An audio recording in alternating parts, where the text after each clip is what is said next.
Welcome to the Binge Breakers podcast. I'm Jacqueline. I am here to teach you how I overcame bulimia and my binge eating disorder, and how you can too. Through simple steps of mind management, repairing your relationship with yourself, understanding your habits, and intuitive eating. Disclaimer: this recording is not intended to be utilized as medical advice or a medical diagnosis. If you think you're in need of medical attention or treatment, please seek it immediately. This recording will also contain sensitive subjects such as binging and purging, weight, and depression. Please listen at your own discretion and do what you think is best for you. Hello, everyone. Welcome to the podcast. Today, we have on a special guest, one that has been on many a times before, and I've collabed with him before, but yours truly, Marcus Kain, is joining me on the podcast today. Marcus is the host of the Strong Not Starving podcast, and he also struggled with binge eating for a long time, amongst doing other things like being a rock star musician and all this other stuff, and being a trainer. But he made a post weeks or months ago at this point about a shameful experience he had during his eating disorder days, or even past his eating disorder days with food. And it got me thinking about my traumatic stories I had, some of the most pivotal moments that I had with my eating disorder that were filled with a lot of shame. So we started talking and we sent messages back and forth about how we should totally do a podcast episode about trauma dumping about our eating disorder stories. So that's what this is. And it was fun to just rehash all of that, but we also learned a lot of lessons about why certain moments like that happened, and reviewing them with each other, talking about honesty and shame that comes up with it, what we could have done differently, what we wish we knew. We talk about things like buffet binge eating or binge eating at work, having those moments where being confronted about what's going on, stealing food from your roommates or, grocery stores, that sort of stuff, and just many specific moments, and eating food instead of spending time with your loved ones. So it was a great episode. So many gems. Listen to it all the way through. Listen to it again. And also there's an episode, the same episode is on Marcus's podcast. If you have not listened to the Strong Not Starving podcast, go check it out. I was re-listening to a few of his episodes this week, just kind of keeping up to date with what's going on, but I love them. He's so much to offer, and his perspective, we have a lot of crossover in what we do, but the way he explains it is always enlightening. So I'd highly recommend you check out his podcast and his resources and his coaching. He just offers so much wisdom to the world. So I hope you enjoy our collaboration. And if you like it, give this podcast a rating and review. Also, it helps us out, helps me out, helps Marcus out, all those things. And I hope you get some value from this episode. And at the very least, it makes you feel not so alone. All right, enjoy. Bye. Okay, guys, hello, we're here. I'm with Marcus Kain. Hi, Marcus. What up? Hey. And then it's me, obviously. And we're doing a collab, but we're trading memories of our worst moments with bulimia and binge eating and seeing what we learned from it. We're just trauma dumping with each other. So anyway, Marcus, continue with what you were saying. So, yeah, I think I can remember 3 different times or 3 different situations that really made me kind of facepalm with myself and just be like, oh, dude, come on, like, really? When I was struggling with bulimia and binge eating disorder, there was obviously very, very regular occurrences of that just garden variety binge eating, where, Yes. I'd go to we all know what that is. I'd go to 7-Eleven, spend like $50 on a bag of nothing that was going to make me feel good, go home, eat it while telling myself this is the last time, and hate myself, and then rinse and repeat for 2, 3, maybe 4 days after. That would happen a lot. But I made a post the other day about something that I'll save for last after we've talked about a couple of things, but it was probably the most shameful moments that I had while struggling with my relationship with food. And ironically, it was kind of on my way to recovery. I was no longer struggling with like massive, 3-4 day binge eating episodes anymore. I was on my way out of struggling with eating disorders. And I found myself working a job that I didn't want to be working, that I hated, and it pushed me over to the edge back into some kind of habits that just made me hate myself a little bit, and the circumstances around them just made me kind of hate myself a little bit. But the Being in a other job that you hate, I see that a lot. And I know that we all have different financial situations, and some people, they don't have the luxury to just up and leave. But I said this on another podcast, and I'll say it again, offering people a rebellious thought that you can just change that situation. You don't have to keep on working in it. You can figure something else out. And sometimes walking out or making a drastic change in a career that you hate will significantly help your mental health. 100%. Even if it's not a change that we can make like overnight, like putting things in place, waking up every day. And this was part of what I had to do in this situation, like putting things in place, waking up every day, going like, okay, today I'm taking another step towards changing my job situation. The actual job might not change immediately. It's not like we can wake up one morning, go, I hate this, and then the very next day have our entire professional situation changed. But something that definitely helped me through that process was just going to bed every night knowing that today I took another step towards this situation being very different, and just kind of really holding on to that, being like, okay, I can go to bed proud of myself tonight, because, and I don't want to put, conditional approval, but Right. on ourselves, but it's right? like, yeah, you should reward yourself for doing things that you think are helpful to your life. Right? 100%. So this was where I was like, I'm extra proud of myself today because I took a step towards changing this situation. But nice. That situation, like, aside, I'll get back to that a bit later. The first one that I can remember, like the earliest one that I can remember, where I was just like, oh, come on, dude, like, really? My first flatmate, he couldn't keep ice cream in our fucking apartment. Oh no. Because like I would eat it and I would hate myself, and I'd be like, fuck, I ate all his ice cream. Okay, I'm gonna go and replace it. And I would go and buy more, and then the new tub would be sitting in the freezer, and I'd be like, oh my god, there's a tub of ice cream in the freezer. And then I would eat that too, and I'd be like, oh god damn it. And we were like guys in our early 20s. He had no idea what an eating disorder was. Like, I barely knew what an eating disorder was. Right. And to him, it was just, he was a lovely guy as well. He didn't want to say anything. So he was just like, okay, I guess that's fine.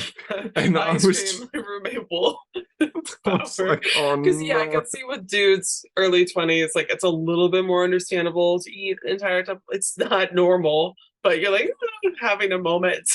Yeah, sure. It wouldn't happen as often in a girl's roommate situation. Yeah, but it was just the fact that I felt like I was stealing his food. Yeah. And that I would replace it and then eat the food that I replaced, and I was just like, oh, fuck. But do you think that was I have similar memories, because I think those embarrassing moments for me, the reasons for them changed. And so this one sounds like it was more of a scarcity issue of why you were obsessed with ice cream, versus the other one you're going to share is more like an emotional reason. Obviously there's emotional reasons to ice cream too. This one seems very much like urgency. This ice cream is amazing and I can never have it again sort of scenario. 100%. I was working at a gym at the time. I worked at a lot of gyms, but I was very much trying to be super lean constantly, all the time, forever. Okay. I was underweight, and yeah, I was just maintaining this ridiculously strict diet. Like, I was super young, super unorganized with food, wasn't nourishing myself properly, and I was also restricting from like I'm trying to have visible abs situation. So you're 100% correct. Like, it was this thing that was just driven by scarcity. The brand of energy that was surrounding that situation was just pure scarcity. Yeah, like, oh my god, it's ice cream, I'm never allowed to have that. Yeah, when you were underweight, did you think you were fat, or you were unattractive or something? Yeah, I was like, I never saw myself as being lean enough. Like, it was always comparing myself to you know, the guys on the cover of Men's Health and people who were in films or preparing for bodybuilding competitions or something like that. And I was walking around like just regular everyday guy lean. And by like quote normal people standards, yeah, I had visible abs and all that shit. But it just didn't compare to what I was seeing in the media and in pictures and everything like that. So that was my measuring stick. And when I couldn't look the way, like when I couldn't look in the mirror and see the same thing that I was seeing on the cover of Men's Health magazine, I was not good enough. So that drove that. Yeah, it's a side tangent. I'll get back to like the memory thing, but it's appalling. I know we all like to take good photos and everything, and I'm not saying we should all just post the most unflattering photos ever, but what they do and then try to make it seem like that's reasonable or that's just they just wake up looking like that. It fucks with people's heads. And I love seeing pictures of those celebrities, you know, they're photoshopped, whatever, and then seeing them in candid real life. Not because they should feel bad or ashamed of how they look in real life, but it's like, yeah, they're a real person. And when they're not done up or whatever, and like tapes here and all that sort of stuff, they don't look like that. But anyway, the ice cream thing, I remember that too. So I would, and especially our senior year of college, my roommate, she was going through her own stuff, and she also was struggling with restrictive eating because of this abusive relationship she was in. And it wasn't purposeful. She just couldn't eat. She was so stressed all the time. But she'd always have tons of leftover food. And I would always I would just take little bites of it. And then be like, no, I'm not, she won't notice. But like, I shouldn't do it. So I felt really bad about that. And it, for sure, the same thing came from scarcity, because I had lost a lot of weight in a short amount of time and didn't know how to cope, and like everything was off limits. I was only eating like frozen bags of vegetables. So when she had things like pesto, or I don't know, she was gluten-free too, but like gluten-free pastries around, I'm like, oh, I have to have this, you know. But she just didn't, and the bad part about it was that she wasn't really eating much of it, so she didn't notice, or she didn't care enough to really call me out on it. So I try to replace it sometimes, but it felt terrible, because it's like you have no self-control, you're stealing someone's food, and yeah, what's wrong with you, basically? But scarcity was the cause. That level of self-control that we sometimes expected ourselves to have, like you're saying, living off like frozen bags of vegetables, obviously in hindsight we can be like, well, it's totally unreasonable to expect a human in 2023 in this food environment to exist being happy on that food. But what do you feel led you to the belief that like I should be able to be just happy with this, like this should be all I need? Was that ever a conscious thought, or yeah, how did that work for you? What was the mechanism there? Yeah, I had been given dieting advice that I should, for the rest of my life, expect to eat somewhere around a certain calorie limit, like in a weight loss calorie limit. I'm not going to share the number, but it's pretty low. And like that I would just reach that, and that I would have to be stuck at that amount of calories for the rest of my life to be able to maintain the weight I had achieved. And of course, you know, if you are going to be, if you're going to lose weight, you are going to eat less than what you did at a higher weight. But there are things you can do to kind of get used to eating a little bit more food and be more reasonable. But then it was combined with that dieting advice, and then also not understanding how to, I don't know, not understanding how to have food diversity or include moderating portions in that and having fun foods in that. It was just like the only way I can feel full on this amount of calories is to eat as high volume as possible. And the only way I knew how to do that was like vegetables and massive salads, right? And cans of tuna fish. So it really, it was just misinformation, I think, and poor advice that led me to feel like, okay, well, if this is the only option and this is what works, this is what we have to do. And really, there was a whole world of other options out there that could have been much healthier. It's one that we see so often through diet industry, fitness industry propaganda. It's like that whole just eat food that's like low calorie but high volume. And it's one of those things that when we first hear that on paper, it's like, oh, of course that's the answer. Like that makes so much sense. But in practice, after doing that for a period of time, you're like, why is there no joy in my life? Like, why do I, well, why does everything suck? Yeah. Have you ever had COVID before and lost your taste? No, I just like dodged that shit like the Matrix. I got Good for through you. the whole COVID situation. Like, yeah, I That's did insane. okay. Well, I had COVID one time in Florida, and the reason I'm bringing it up is because I lost my taste, and it was all of a sudden the only thing I ate really was smoothies because it tasted sweet at the very least. Like I could taste sugar and salt. Everything else was gone. But I was like, wow, I feel a lot less happy. Like there's no, and it was odd looking at food and being like, it's going to taste disgusting. I can't eat anything and I can't feel joy from food. And you shouldn't have all of your joy from food. That's not what you're saying, but it is a major component of life. It's like, this is depressing. This is really sad. I can't enjoy this. Yeah.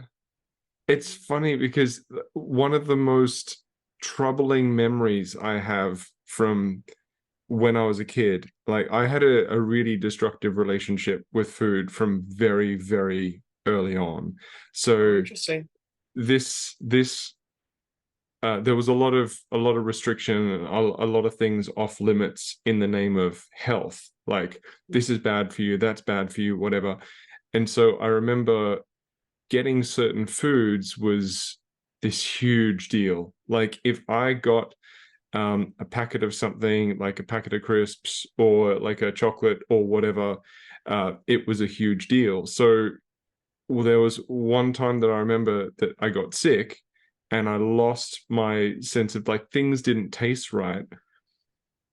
And I got given a packet of these things called twisties. Like they're in Australia, like these cheesy kind of crunchy things that are just Okay.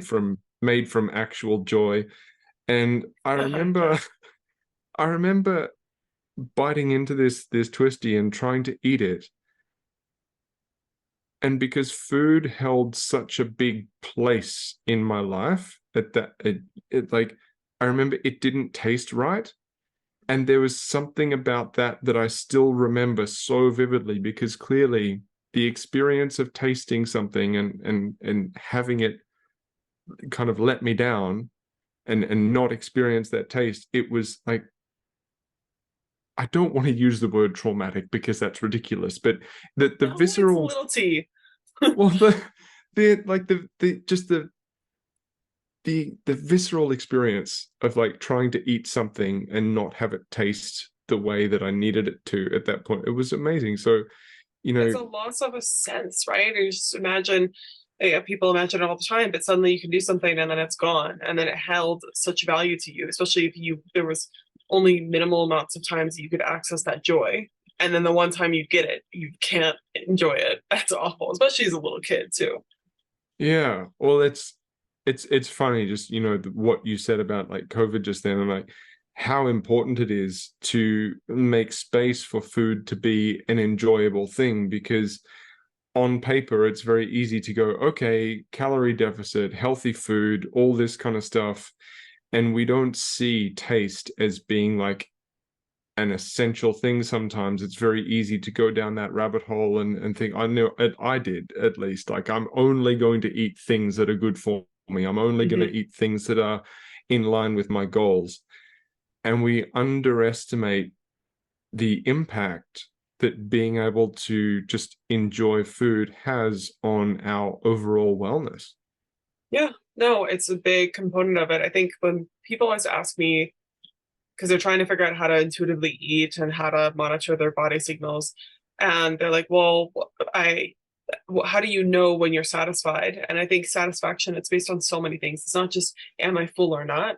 It's, did that actually hit your craving, right? Did that taste good to you? Was it satisfying in that sense? And, did it look appealing? Did it smell appealing? Was it the texture, the flavor that you wanted?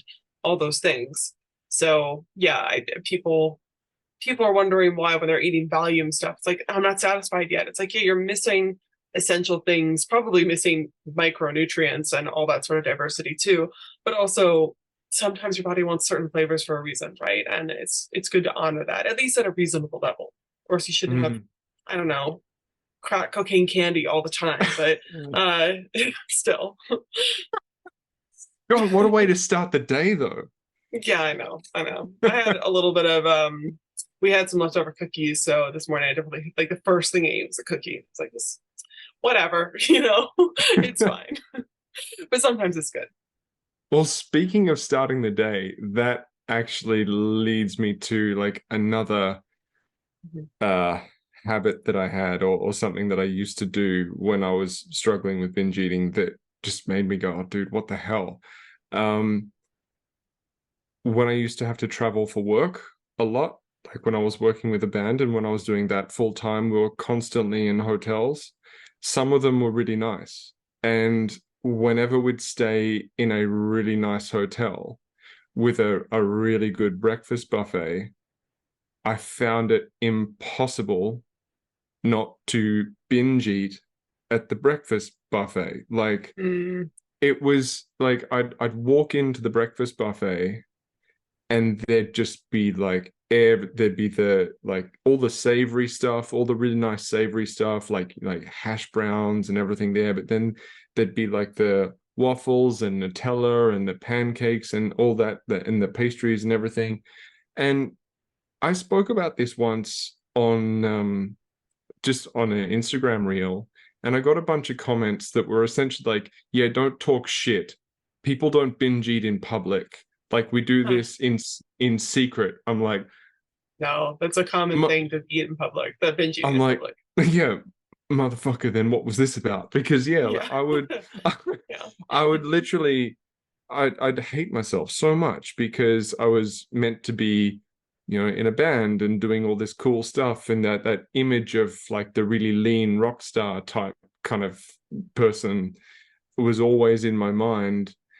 I was meant to live on, alcohol and enthusiasm, and here I was at the breakfast buffet for like hours, just eating everything, like unable to get up and leave. And no matter how many times we had breakfast buffets, I would have thought, dude, you're gonna get sick of this eventually. You're gonna get acclimatized to this eventually. Like, just take it easy.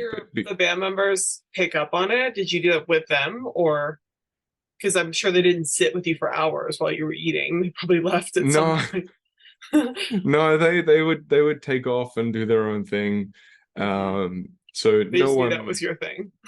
Yeah, like, but because I gave the impression of being a quote healthy person, I would always be trying to find a way to go for a run on tour, like, and I'd be using the hotel gyms and everything like that. They'll be like, oh, Marcus, he exercises, so he's got a big appetite. So they would just be like, oh, I guess that's what someone who exercises a lot does. No, that was fucked up. Yeah, no.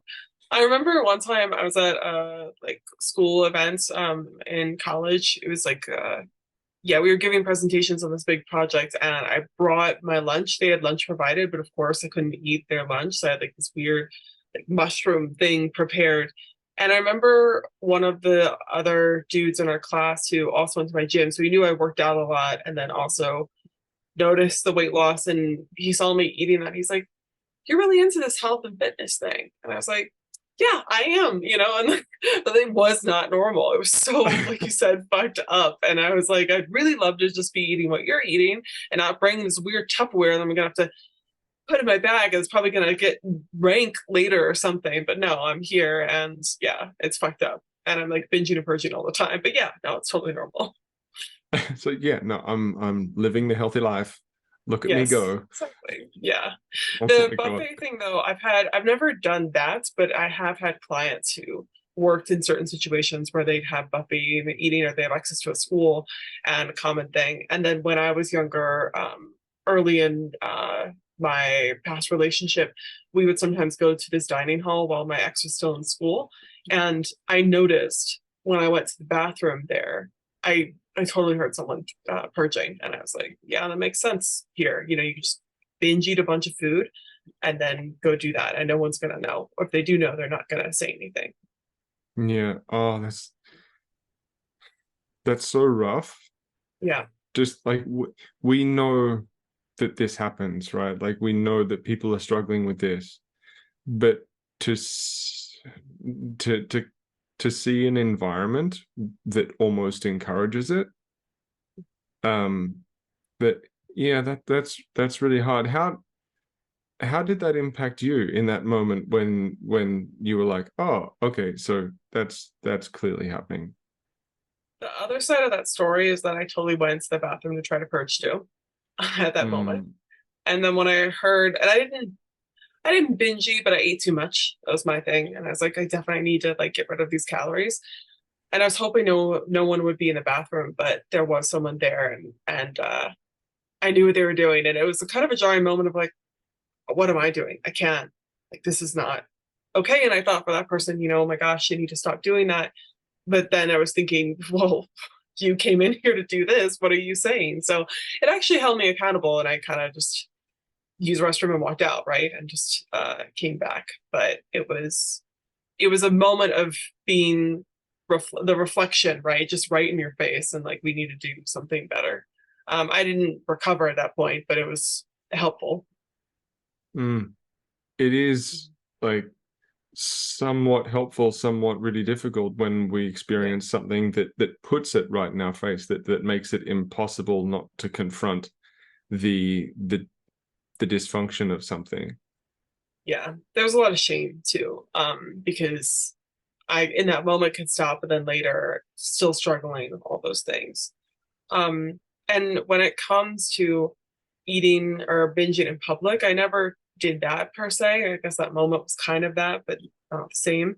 But one of my top embarrassing or just visceral moments was when I've talked about this in social before.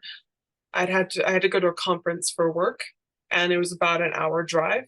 I left early, but then I stopped by the grocery store early in the morning and like to grab breakfast, right? But it ended up not being breakfast. They had bulk bins, and I grabbed food from the bulk bins, and then was binging on the way there. And then I stopped by a grocery store to purge, which was just insane. And then leaving that grocery store and seeing, I caught eyes with one of the workers, and this was, I didn't even know if it was either 7 or 8 in the morning. It was very early in the morning, and catching eye contact, and my eyes were kind of bloodshot, all these things, and just I just felt such shame of and the moment of like, what are you doing? It's not even 9 o'clock, it's not even 8 o'clock, whatever. You're on your way to a conference for work, and you're doing Mm. this. Like, what is wrong with you? And in that moment, it really wasn't scarcity. It was more like an emotional reason I was eating. I was just nervous and had anxiety, like to no end, but didn't know how to deal with it, other than eating food. That's really rough. I'm Yeah, sorry you had that experience, dude. Like it's okay. You it's know. oh yeah, Mhm. like we're in good company. But it can be really difficult when these things pop up surrounding work. It's Yeah. there are different things at different times, and like a different brand of challenges, different brand of energies kind of showing up to make different situations difficult. But experiencing like uncontrollable eating or binging and purging while needing to work, or while being at work, or while being on your way to work, like being in a situation where you still need to show up and engage with people and pretend that everything's fine, that that's a really rough one. Yeah. And you This wasn't. feel guilty, but go ahead. Sorry. Yeah, I was just gonna this hadn't thought about it this in years. It wasn't going to be something I was going to mention today, but you just reminded me. The first cafe I ever worked at, uh, it was, like just cafe. Like there was a lot of milkshakes and dishes that involved like melted chocolate. We would melt big kind of jugs of chocolate and cover the coffee spoons in Oh, chocolate. nice. So if everyone who got a coffee had like a chocolate spoon come with it and everything. And I remember being in charge of like covering the spoons in chocolate. And it would just, I would keep a separate spoon off to the side. Like I would have this row of like clean spoons, so I wasn't double dipping. Ironically, like hygiene was a big priority for me then. Like I wasn't, I was. That makes sense. You don't want to hurt other people. I know. I just was yourself. Yeah, I was doing myself a lot of damage, but I wasn't going to double dip a spoon that I was then using for something that I was making for other people. So at least I was considerate, I guess. But it became this disaster of just eating melted chocolate by the cupful. Like, oh no. Oh, and yeah. It was. I feel so awful because you're on the clock too, and it's the product, it's the company's resource, right? And you're eating it. I'm sure that felt just like a massive identity crisis and guilty. Yeah. The irony there was that the owners of that cafe, two really lovely guys, and one of them was the first person ever to notice that I was I was about 16 at the time. This was the first experience I ever had of someone noticing I was in a bad way. He said to me, like, oh, can you stay for a minute after work? And I was like, fuck, I'm going to be in trouble. And this dude, like, he had struggled with an eating disorder. Yeah. And he sat me down for a minute after work and he was like, how you doing? And it like, I had no idea how to receive it, because it was my first ever experience of someone genuinely asking me, like, how are you doing? And then leaving space for me to reply, honestly. Yeah. Like that was. Did you admit anything in that point, or did you just deny? I think I alluded to it. I was honest about, that I wasn't doing so good, but I don't think I knew enough about what I was experiencing to be able to be specific. Yeah. That's why sometimes it's helpful for people to ask you specific questions or to talk to someone who knows, so they can kind of not pull it out of you, but if you're consenting to, hey, I want to talk about this, I don't know how, then they can ask the right questions, Yeah. Yeah. Oh man, I can just imagine. I mean, especially as a 16-year-old, you're just in total denial, and anything that's not basic conversation with adults as a 16-year-old, you're like, I don't want to talk about this with you. So to then have someone kind of call that out, and even just a kind way, and then you've never been asked about it before. I think that's one of the isolating parts about eating disorders, actually, so many people don't know. Or you think maybe they know and they just don't say anything. And why don't they say anything? Because I think for me, it was like, people have to know, but they just don't say anything. And I kind of wanted them to. At the same time, I didn't. But it felt like they're not saying anything because they don't care, like they're just okay with this, right? Which wasn't true, but I think sometimes people get that thought in their head. Yeah, it's really easy to feel that way. I completely understand that the feeling as well, like feeling like, okay, no one's asking me about this, no one's checking in with me, they mustn't care. But yeah, I think the reality of that, like they might notice, they might care, but they're like, I have no idea how to even be good. Like, what do I like? What do I say? What do I begin? Like, yeah. It's not that they don't care, they just don't know how. And so then the way that they cope with that is just like, I'm not going to ask. I'll just be there for them, but not say anything. And that's where the relationships deteriorate. And it's such a human thing to do. But there's an episode I did a while back that was like how to communicate with family members or something, or like how to help your loved ones with bulimia. But like asking someone that you suspect is struggling with an eating disorder, first of all, accept the understanding they might not be receptive at all, but like just really coming to like, hey, what do you need? I'm not here to talk to you, but just what can I do for you during this time is more approachable than like, you need to stop, or are you broken, or all those things. That's an incredible thing to do for an episode, because we're always talking about this from the perspective of the person experiencing it, but like, oh my God, what a resource.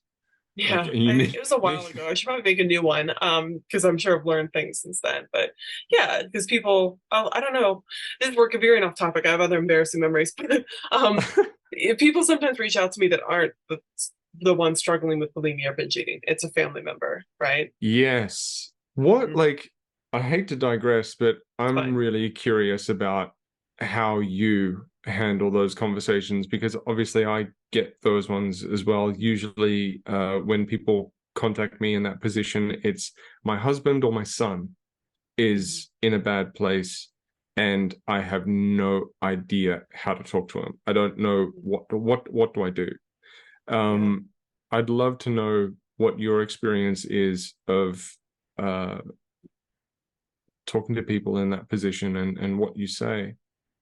Well, they're all different, but I'd say the general themes of what I do is, because sometimes it's, how do I talk to them? They're just asking for advice, but some of them are like, I'd really want them to work with you, but I don't know, all those things. So sometimes I'll just give them like my podcast and my resources. Like, hey, if you are struggling to talk to them, you might want to listen to a few of these episodes, not because I'm so brilliant, just so you can kind of understand from that perspective.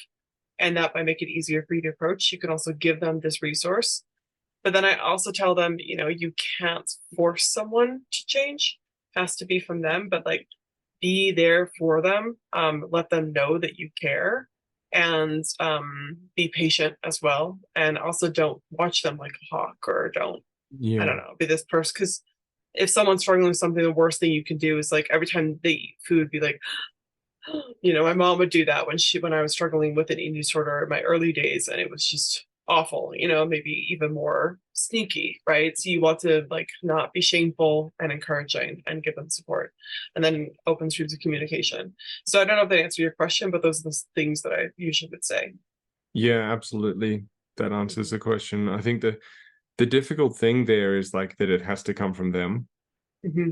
Like that's the really hard part. I've had most recently someone reached out to me and they were really desperate about their son. They're like, how do I, and like, and he is a teenager as well, like, how do I Mm-hmm. do this? And I was like, and they were trying to kind of find ways to almost trick him into talking to me. I'm like, you can't, like, No. can't do that. Like, it has to come from him. And he needs to know that you're on his team, not that you're trying to trick him, you know? Mm-hmm. Yeah, in that case, they need to have an open conversation with him of, here, look, this, I think this would be helpful for you. Do you want to do it? But yeah, no, they're not going to be receptive to that at all. Yeah, And it's a hard thing 100%. to watch because, in your experience and in mine, there was recovery advice that would have helped us all along, but we weren't ready to hear it yet. And we just, if it had come at the wrong time, it would have just gone straight over our head, and it did. But then at some point, we were ready to change for various different life experiences. And that, especially as a parent, that's hard to grapple with because it's a helpless position. Of course, do something, but sometimes there's just nothing you can do till they're ready. Yeah. Unless it's at the point where, medical intervention Right. is like, unless they're like a danger to themselves. Yeah. And we could go back and forwards about like at what point is that, and that's a really tough gig as well, like deciding in the name of potentially damaging the relationship and damaging the trust, at what point do you go, right, I'm taking control here, we need medical That's a support. So whole yeah. ethical discussion and debate that people have. Oh But my yes, God. Like, it's a I really agree. I rough think that one. it's medical intervention. You care about the person and you don't want them to get worse. Then yeah, that's a different perspective. Yes. Yeah. Hmm. I'd love to Anyways. know, I'd love to know a little bit more about some more of your situations that you find yourself reflecting on. Well, the other one, when I was talking about the work thing, is that I would, now that I'm saying it out loud, I'm like, oh yeah, the conference happened, but I would wake up early a lot because I'm such a morning person. But really, I would just binge and purge before work, but I would purge at the work bathroom because I get there early. And it was a small company. So it's like, I don't know. I remember just being in the bathroom being like, what? This is disgusting in so many different ways. And like people are going to find out, they're going to know. No one ever said anything, but it was just, I don't know. It's the same thing with chocolate spoons. Like this on company time. I'm supposed to be working right now. They've allowed me to come in early so that I can work. And I'm just with my eating disorder. Um, so that's kind of another memory that comes up similar, but stands out to me for sure. Mm. Mm-hmm.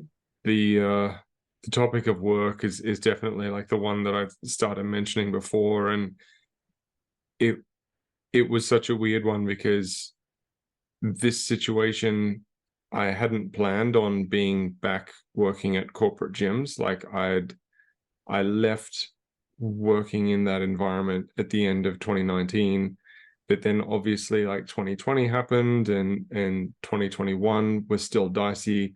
I had greatly underestimated what was involved and what was necessary in terms of running a business online. I thought that I could go straight from just having a full diary of clients in the gym to having a full diary online. I thought, oh, it must be just exactly the same. So I fucked that up like majorly. We all do that though. And yes. yeah. As I said, want to be entrepreneur, like I don't know, have our own businesses and stuff. That's probably what leads us into it, because we're just blindly optimistic. And then we figure it out, right? But a lot of people that have a brain are like, that's not going to work. But we're like, it'll work, you know? It'll work, absolutely. Yeah. But yeah, like as a result, I found myself like out of the frying pan and into the fire. And in 2021, like I started to run out of money in like a really big way, and was like, fuck, I need to go back to working in gyms, and I needed to keep time available during the day to run my coaching business, and to be available for that. So I took the late shifts at the gym. So I was doing all my Instagram stuff and everything like that during the day, and then working the late shift at night. And this was very much in that territory of emotional eating, rather than like really unregulated, difficult to control emotional eating, rather than maybe what we could call like textbook definition binge eating. But I was hating working in corporate gyms again. I was working with a few nice people, no doubt, but the environment itself, I hated. I hated the value system. I hated the way it worked. And then by the end of every day, I'd be finishing at 9:30 p.m. I'd be just so tired.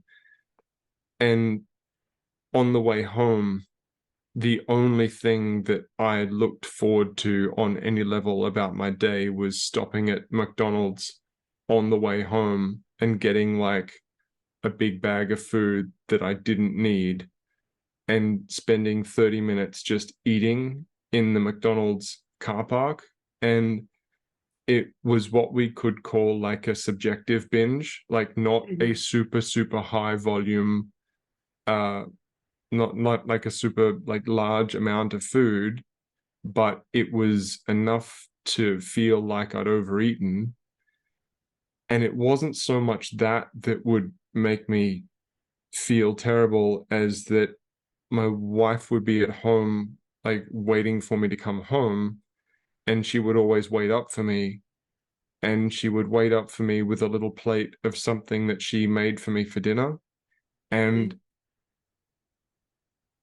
like I hated myself so much, because I was like, why the fuck? Why the fuck can't I just go home?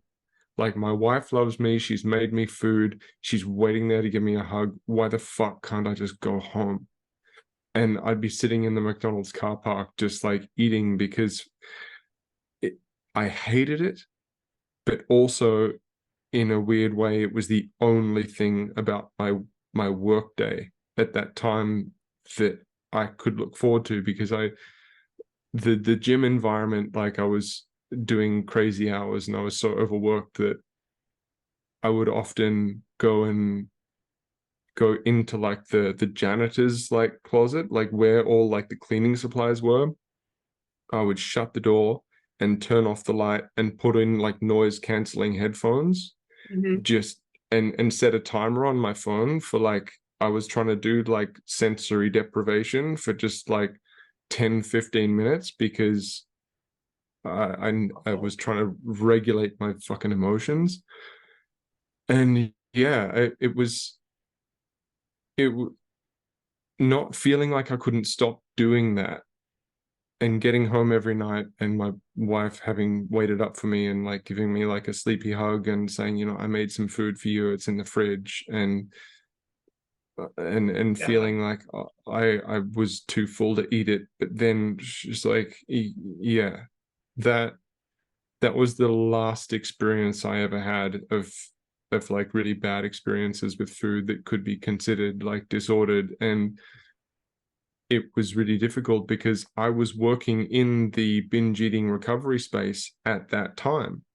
And so Mm-hmm. I also felt like a massive hypocrite, because Oh. I was no longer like binge eating like uncontrollable amounts of food anymore and eating way past fullness, but I was, you know, trying to navigate that whole food freedom thing. But part of it was good food freedom that was helping, and then part of it was really dark. And I was trying to make sure that it was a positive thing, but it wasn't a streamlined process for me, that whole food freedom thing. And it it it was like a bit of a seesaw, and this experience of feeling like I was letting my wife down Mm-hmm. hit me really hard. And you know, the other ones I can joke about a little bit, but that was definitely like, that Also sucked. seems like you feel bad about it now a little bit, and maybe I'm wrong about that, but Yeah, I uh, do.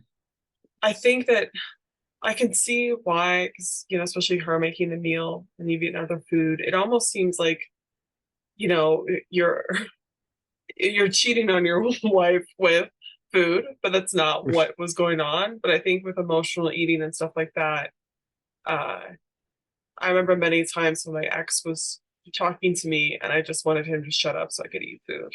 And it's Mm, just like feels bad that you prioritize food over someone else. But at the same time, when you told that story, I was like, man, he sounds like he just needed some time to be with himself, right? And I don't know, you clearly love your wife, right? And you being in that car didn't mean you didn't love your wife. It just meant you were coping with a lot of awful things, and that was the only thing that brought you comfort during the day. It doesn't mm, justify everything, but I don't know. For me, it doesn't seem like, I'm not trying to minimize it. It doesn't seem like you were a monster or anything, or that you're doing anything horrible, you know? yeah, I appreciate that, dude. Like, Yeah. in hindsight, I can deal with it much better. I can think, you know, really, like, I wanted to rid myself of my work energy in any way I could before I got home and saw my wife. Like, I didn't want to walk through the door and just be like, I hate every moment of my day. Like, I Yeah. didn't want to I didn't want to walk through the door and see her smile and come to give me a hug, and that energy be all I have to give her at that time. Like, I wanted to be like, I wanted to arrive home somewhat cleansed, so somewhat able to just be like, hey sweetheart, I missed you heaps. Let's go to bed. Like, so yeah, I can look at it from you know, much clearer in hindsight. But in that moment, I'm sure. in the moment, it was like, I was just hating myself. Yeah, it feels dishonest, and something that helped me was whatever I eat, I need to be honest about it. Because even though it's not binging and purging anymore, I Mm, felt like secret eating was kind of a gateway to yeah. uh, that sort of behavior, and there was no reason to lie. Like I don't know if like maybe if you just told her like, hey, I'm gonna have McDonald's for 30 minutes before I come home, and it just really makes me feel good right now. Totally different situation, right? So you'd be like, Yeah. okay, like of course hindsight 20 is funny, but it wouldn't when you lie about something. even if it doesn't matter, it feels terrible. And there's just something about it. I think that's a really good thing to keep in mind, like what you just said about secret eating, especially while navigating like the whole food freedom thing and abundance and all that. I don't know how you feel about this, but I've still found it helpful to have like one or two, not foods, but circumstances that are a hard no for me. So it's like any food is allowed, that's fine. But if I find myself feeling like I need to eat something in secret, that is a no. Because there's something about that situation that is like, yeah, like you said, unless I can be honest about this, there's something not right about it. Doesn't mean that the food itself is evil or that I can't have this particular food another time. But secret eating is a hard no for me. Yeah, no, I like, there's a post I made a while ago, like I think in 2020, 2021, where I talked about abstinence from behaviors, not food. And Nice. yeah, purging is one of those where it's like, I just can't do that ever again. Unless I've been poisoned, no. And then, yeah, it's not like all emotionally eats, and that's gotten less and less as time's gone on. But when you said in 2021 you were struggling with that, and then you were trying to help people with binge eating, I can understand feeling like a hypocrite, right? But I think most coaches that are in the eating disorder realm or the food realm totally have times where they emotionally eat. And I still like, they're farther and fewer between, but they happen, to me too. It's not, you're a human being. And I think sometimes coping with food is okay too. But and you have to define it. But I think one of the scenarios for me is when there's something mechanical about it. So I'll be eating, and especially if I'm feeling more emotional. But if I start eating and like something about how I'm eating, it becomes robotic and mechanical, then it's a hard no. Like in 2021, I think I was eating some ice cream, and I just grabbed, like a savage, I just grabbed the tub of ice cream. This is my ice cream. And it was one of those ice cream, there's chunks in it. I actually haven't done this in a long time. But something I would always do is I'd pick out the like chunks of whatever it was, the chocolate. And then I started doing that. And I was also listening to something. I was listening to a podcast or whatever. And I had the computer and screen in front of me because I was supposed to be working. And I was just mechanically picking out the chunks of chocolate or whatever. And then I noticed that my speed started to increase of like, yeah. And I was like, oh my gosh. So I just like put the ice cream down and took the headphones out. Like, this feels wrong and it feels weird. And I also, this is, I don't know, I'm just telling you all this, but I struggle with Raynaud's, which is kind of a circulatory thing. So under stress or cold temperatures, my fingers would just turn bone white, like the circulation would just get cut off. So whenever I was binging, sometimes I would get Raynaud's attacks in my hands because I'd be so stressed. But during that moment when I stopped, like my fingers started turning white, and I think it's just like the nervousness. So whenever I'm nervous, feeling mechanical, I cannot do that. It seems too close to binging, I think leads to binging. That's an incredible level of self-awareness with that. I suppose. But I love that principle or that philosophy of like abstinence from behaviors. Is that what you called it? Like yes. that is absolutely awesome. I'm gonna steal that straight up. Okay, go for it. Maybe I'll make a podcast about it. I'll look up the post and just read it. I think we're recycling some content. Yeah. I think I've definitely spoken about that with people and definitely talked about it, but didn't have the presence of mind to name it something so eloquent. But that whole situation is like, yeah, these foods are allowed, but under what circumstances are things a hard no? One of my clients the other day was talking about, we were talking about this exact thing. So trying to come up with a bit of an idea with different situations, like the things that I sometimes allow myself to do, the things that I rarely do, and the things that I never do. And we were looking at the different situations, not the foods, but the situations that are like sometimes, rarely, never. And in the never column, there was some stuff like, I'm never going to essentially binge or eat with food that's not mine. Like that was Okay. something never, like, and it was all stuff like eating in secret, and like anything that makes me feel like I need to hide the evidence, like go full fucking like Tony Soprano and bury the evidence in the woods, like none of that. Yeah. No eating food that's, you know, not mine, unless I feel that I can ask someone, hey, can I have some of that? Like, so there are some ways to work with this kind of thing, and to create some boundaries without going into what we could call dietary restriction, I guess. Yeah, I like asking people, when is something okay and when is it not? So, Yeah. like a lot of people, they don't want to think about food all the time, but you still have to think about food to figure out your diet, right, and eat. So I'm like, okay, well, when does it feel good to think about food? When does it not? And like constantly overthinking, constantly like thinking about when the next meal is going to be, over planning it or whatever. That doesn't feel good. But yeah, when you're going to the grocery store, you got to think about food. When you're eating a meal, you got to think about food. So yeah, that's another way to look at it too, is when is it okay with you, like you're saying, when is it not? And then having those parameters. And you might blur the lines a little bit, but I think as you keep practicing and keep bringing awareness to it, it'll get easier and easier to recognize it earlier and earlier. Like, maybe it's something to wrap up. Like, what would your message be for anyone who's listening, who's finding themselves regularly doing something that they might be a bit ashamed of, might be finding like, oh, you know, what the hell? Yeah, that's a what good am I question to doing? wrap it up. Always so eloquent, Marcus. I think I have a few things to say. One, we all do shameful shit. That happens. So I didn't ask, do you curse on your podcast? Am I Oh, like absolutely. okay, Yeah, good. constantly.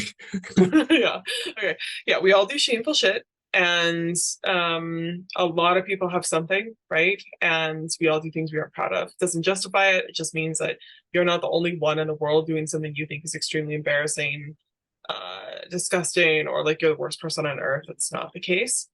And have a little empathy for yourself, because the reason you're doing it, even though there's this massive cognitive dissonance and you hate yourself for it, there's a reason you're doing something that you hate yourself for, right? And it doesn't justify everything, but it does mean there's something there. And it's like you were saying earlier, it's a glaring sign that something needs to change. So try to be curious rather than mean. And then I'd say tell someone, you know, even if it's a coach or therapist, great.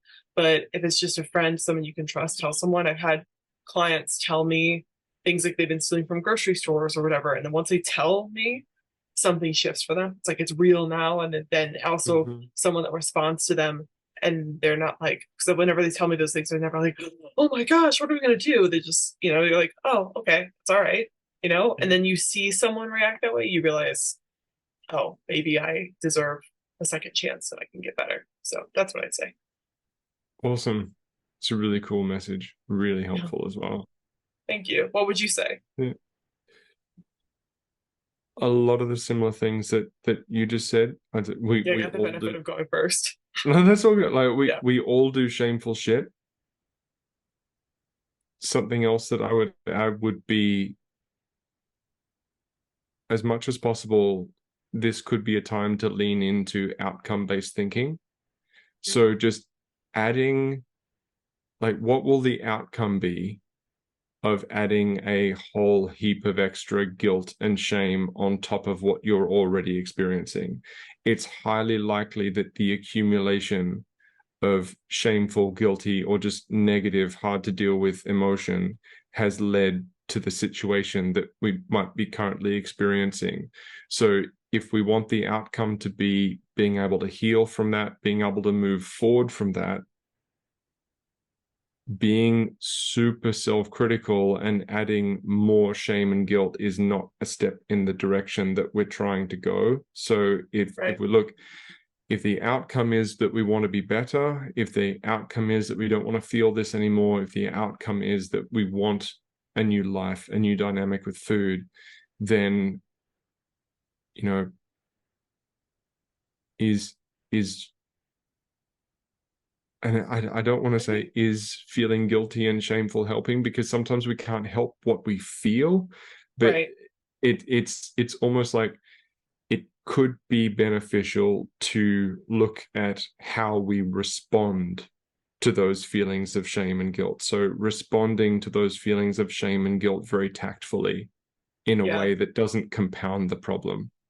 I love that. Yeah. It's almost like you have shame and guilt, and sometimes there's something you could do to get rid of that, but you can kind of put it in a corner and then be like, well, that's there. What are we going to do? And something you're saying, I had an idea, and I'm going to try to be careful when I say this because it's going to sound almost a little cruel, but I think shame and guilt and those self-hatred, self-deprecating things that we say to ourselves around those moments, it makes us feel pain and it makes us feel bad. And I think sometimes it feels like a punishment. And then there's this, it feels like, well, I'm punishing myself so hard so then I can keep going. I don't know. I think that's why whenever I did something bad, I would like punish myself a lot. And the problem with that, I know where it's coming from, but it doesn't change the behavior. And really, like, what you need to do is stop this behavior that's harming you. And the punishment and shame, it feels like it's almost you're suffering, and it's not justifying it. I don't know, hopefully people aren't like highly triggered, but it's not changing anything doing it. You're just suffering and then doing it, and you're probably doing it partly because you're suffering, right? And it's driving you to that behavior. So there's so many, like the guilt and shame, it's not only not helpful, it might be creating more of the behavior itself. Something that an old friend used to tell me about cycles of worry and anticipating things and just stressing myself out came to mind as you were saying that. It's like these cycles, getting into these cyclical emotions and these things that just build on each other. It's like a rocking chair. It'll give you something to do, but it's not going to go anywhere. Yeah, that's great. I love that. Rocking chairs are so fun. I don't have one, but there's this chain in America called Cracker Barrel. It's like this like very southern restaurant that they have all over I've been highways. there, yeah. Okay. Yeah. It's Huge weird. fan.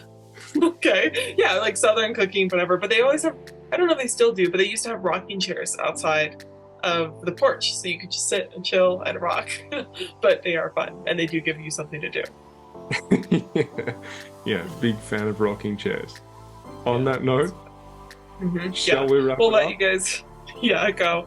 Where can people find you at, Marcus?